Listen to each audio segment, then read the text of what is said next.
સમાચાર સુરતથી, જ્યાં સુરત જિલ્લામાં મેઘરાજાના લાંબા વિરામ બાદ હવે આગમન થઈ ચૂક્યું છે। જિલ્લાના વિવિધ વિસ્તારોમાં ઝાપટા શરૂ થયા તો સુરત જિલ્લામાં મેઘરાજાનું આગમન, લાંબા વિરામ બાદ વરસાદની શરૂઆત। ઓલપાડ, કામરેજ, માંગરોળ સહિતના વિસ્તારોમાં વરસાદી માહોલ જામ્યો। ઉનપાડા અને કેવડી વિસ્તારમાં પણ વરસાદ આવ્યો। કામરેજ પંથકમાં વરસાદી માહોલ છવાઈ ગયો। લાંબા સમયના વિરામ બાદ સુરત જિલ્લામાં વરસાદ છે તે શરૂ થયો છે। સુરત જિલ્લાના અલગ અલગ વિસ્તારમાં વરસાદ છે તે શરૂ થયો છે। દ્રશ્ય આપ જોઈ શકો છો, કામરેજ વિસ્તારના દ્રશ્યો છે। જે રીતે હવામાન વિભાગ દ્વારા આગાહી કરવામાં આવી હતી, ત્યારે આગાહી છે તે સાચી થઈ છે અને સુરત જિલ્લાના અલગ અલગ વિસ્તારમાં ધીમી ધારે વરસાદ છે તે વરસી રહ્યો છે।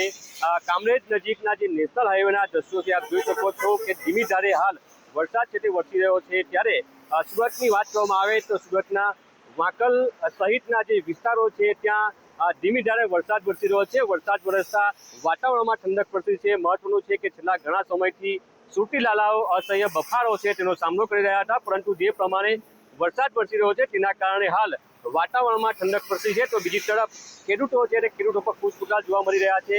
હવામાન વિભાગ દ્વારા આગાહી કરવામાં આવી હતી, હજુ પણ આગામી દિવસોમાં વરસાદની આગાહી કરવામાં આવી હતી, ત્યારે આગાહી છે તે સાચી થઈ છે અને સુરત જિલ્લામાં વરસાદી માહોલ જામ્યો છે।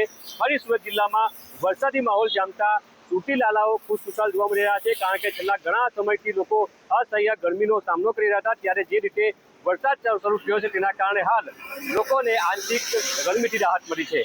ઉદય જાદવ, ગુજરાત ફર્સ્ટ, સુરત।